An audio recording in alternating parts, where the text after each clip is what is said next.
Hello everyone, welcome back to my YouTube channel Madhu makeover. तो आज हम करने वाले हैं फेस वैक्स का फुल ट्यूटोरियल। तो आज मैं आपको बताऊंगी कि आप घर पर ही इजी तरीके से फेस वैक्सिंग कैसे कर सकते हैं। तो गाइस, सबसे पहले हमें टेल्कम पाउडर लगाना होता है और बहुत ज़्यादा पाउडर नहीं लगाना है, हल्का ही लगाना है, जिससे हमें हेयर्स का पता रहे कि हमारे हेयर्स कितने रिमूव हुए हैं और कितने नहीं। तो गाइस देखिए, सबसे पहले हेयर डायरेक्शन चेक करने के बाद में हमने वैक्सिंग को लगाने के बाद में इस तरीके से वैक्स स्ट्रिप को लगाया है और अपोजिट डायरेक्शन में उसको पुल किया है। गाइस, फेस वैक्स जब भी आप करें तो आप वैक्स स्ट्रिप को छोटे छोटे पार्ट्स में कट कर लीजिए। अपने घर पर ही आप सिजर से उसको कट कर लेंगे, क्योंकि जब भी हम फेस पे वैक्स करते हैं तो छोटे छोटे पार्ट्स में ही करते हैं, पूरा एरिया हम नहीं करते, क्योंकि फेस पर हमारे छोटे छोटे मूवमेंट्स करने होते हैं। तो इसलिए आप इस तरीके से वैक्स स्ट्रिप को छोटे पार्ट्स में कट कर लीजिएगा और उसके बाद में इस तरीके से आपको वैक्स का एप्लीकेशन करना है। गाइस, ये जो हेयर थे ये ऊपर से नीचे की साइड थे, इसलिए हमने उल्टी तरफ जाकर वैक्स को लगाया है और अपोजिट डायरेक्शन में वैक्स स्ट्रिप से उसको पुल किया है। तो आप देख सकते हैं किस तरीके से हम फेस पर वैक्स कर रहे हैं। आपको छोटे छोटे पार्ट्स में वैक्सिंग करनी है और हमेशा डायरेक्शन का ध्यान रखना है। जिधर भी आपका डायरेक्शन जा रहा है उसी वे में आपको वैक्स को लगाना है और वैक्स स्ट्रिप लगाकर हल्का सा प्रेस करने के बाद उसे अपोजिट डायरेक्शन में पुल करना होता है। गाइज, हमने यहाँ पर जो वैक्स यूज़ की है वो एलोवेरा वैक्स यूज़ की है। तो जिन लोगों को भी लगता है कि उनकी स्किन काफ़ी सेंसिटिव है या फिर वैक्स करने के बाद में दाने वगैरह हो जाते हैं, तो उनको एलोवेरा वैक्स यूज़ करनी चाहिए और ये काफ़ी अच्छा रिज़ल्ट रहता है इसका। तो आप देख सकते हैं हमने एलोवेरा वैक्स यूज़ की है। इनके फेस पर भी काफ़ी पहले दाने हो चुके थे और उसके स्पॉट्स भी हैं, तो हमने इनके एलोवेरा वैक्स ही यूज़ की है। गाइस, वैक्स कई तरीके की आती हैं जिसको हम फेस पर यूज़ कर सकते हैं। एक रीका वैक्स आती है, एक बीन वैक्स आती है और ये स्ट्रिप वाली वैक्स होती है। तो गाइस, बीन वैक्स जो होती है उसको मेल्ट करके अप्लाई करना होता है और उसी को हमें खींचकर अपोजिट डायरेक्शन में पुल करना होता है।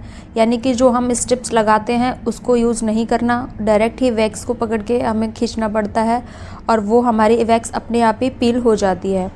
तो गाइस, वो जो वैक्स होती है काफ़ी थिक फॉर्म में आती है। अगर आप चाहते हैं कि मैं उस पर भी कोई वीडियो बनाऊँ तो आप मुझे कमेंट में ज़रूर बोलिएगा, मैं उस पर भी एक वीडियो बनाऊँगी कि उसको किस तरीके से यूज़ करना है। तो गाइज़, आप देख सकते हैं फेस पे जब भी आप वैक्स करें तो फेस के साथ साथ में इस तरीके से गर्दन पे भी आप वैक्स करिएगा, क्योंकि अगर आपको नज़र आ रहा है कि बहुत ज़्यादा हेयर्स हैं तो गर्दन पे भी वैक्स करना बहुत ज़रूरी हो जाता है। अगर लगता है आपको कि गले पर ज़्यादा वैक्स करने की ज़रूरत नहीं है या ज़्यादा हेयर नहीं है तो आप अवॉइड कर सकते हैं, क्योंकि इनके फेस पर बहुत ज़्यादा हेयर्स थे इसलिए मैंने इनके गर्दन पे भी वैक्स की है।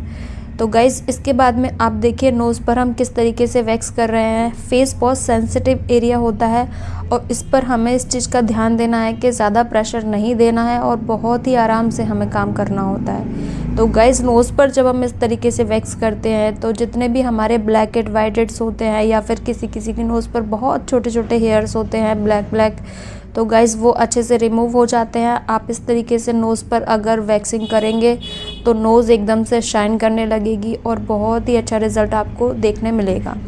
आप कभी भी ये मत कीजिए कि आप फेस वैक्स कर रहे हैं तो नोज़ को छोड़ दें, क्योंकि गाइज़ नोज़ पर भी बहुत सारी प्रॉब्लम्स हमारे ब्लैक हेड वाइट हेड्स की होती हैं और हेयर्स भी होते हैं।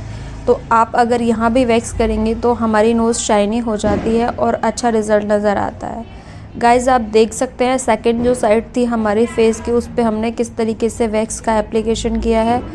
और ये जो वैक्स है हमारी बिल्कुल भी गर्म नहीं है, हमने केवल हल्का सा उसको मेल्ट किया था, उसके बाद हमने वैक्स हीटर को बंद कर दिया था। तो आप भी अगर घर पर इस तरीके से कर रहे हैं तो आप गर्म वैक्स से बिल्कुल भी ट्राई मत कीजिएगा। हल्का सा आप वैक्स को गर्म कीजिएगा, जब वो थोड़ी सी मेल्ट हो जाए उसके बाद आप हीटर को बंद कर दीजिएगा और पूरा फेस जो है आपको उसी वैक्स से करना है। आपको दोबारा वैक्स को गर्म नहीं करना है, क्योंकि गाइस फेस बहुत ही सेंसिटिव होता है अकॉर्डिंग टू हमारी बॉडी। तो गाइस, फेस पर जब भी आप वैक्सिंग करेंगे तो बहुत ही हल्का गर्म जो वैक्स होगा उसको ही यूज़ करना है। अगर आपने ज़्यादा गर्म वैक्स का यूज़ कर दिया तो आपकी स्किन पर तुरंत दाने हो जाएंगे या फिर आपकी स्किन बर्न भी हो सकती है। तो आप अगर घर पर फेस वैक्स ट्राई कर रहे हैं तो इस चीज़ का हमेशा ध्यान आपको रखना है। गाइस, आप देख सकते हैं किस तरीके से वैक्स हो रही है। आप भी ये चीज़ें ध्यान में रखेंगे तो वैक्स घर पर करना काफ़ी ईजी हो जाएगा कि किस एरिया पर हमने किस तरीके से मूवमेंट किया था। वैक्स करते समय एक चीज़ का हमेशा ध्यान रखिए कि अपर लिप्स की डायरेक्शन को चेक कर लीजिए। Guys, half direction one side होता है और हाफ डायरेक्शन सेकंड साइड होता है, तो इस तरीके से ही आपको वैक्स का एप्लीकेशन करना है और वैक्स स्टिप को लगाकर अपोजिट डायरेक्शन में झटके से उसे इस तरीके से पुल करना है। तो गाइस, आप जिनके भी वैक्स कर रहे हैं उनको बोलिए कि वो अपने लिप्स को दबा लें। इस तरीके से दबाने से स्किन टाइट हो जाती है और इजीली वैक्सिंग हो जाती है। इसके बाद हम आते हैं अपने चिन पर।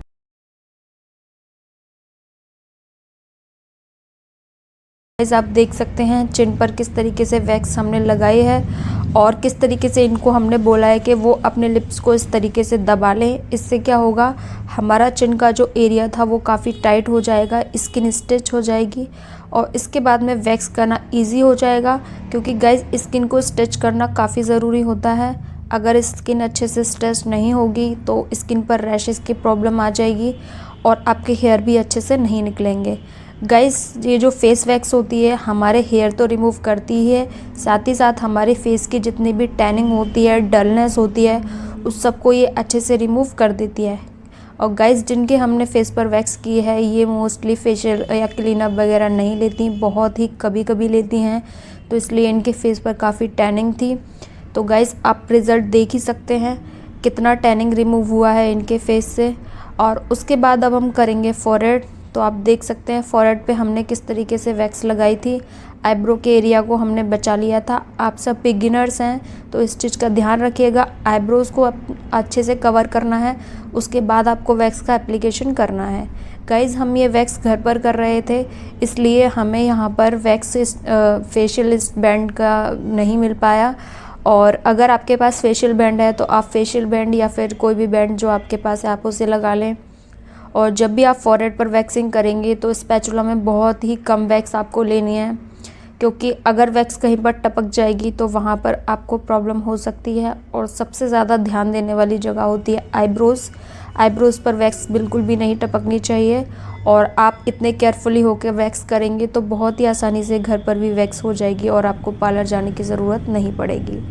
तो गाइज़, आप देख ही रहे हैं कितना अच्छा रिज़ल्ट आया है, फेस भी काफ़ी ग्लो कर रहा है, शाइनिंग आ गई है, जितनी भी डलनेस थी, डार्कनेस थी, वो सारी कम हो चुकी है।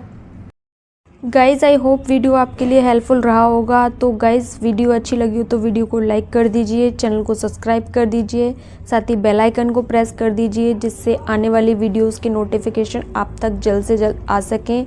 गाइज़, पार्लर से रिलेटेड और भी वीडियोस हम लोग अपने चैनल पर डालते हैं, तो अगर आप और भी चीज़ें चेकआउट करना चाहते हैं तो प्लीज़ सब्सक्राइब माई चैनल।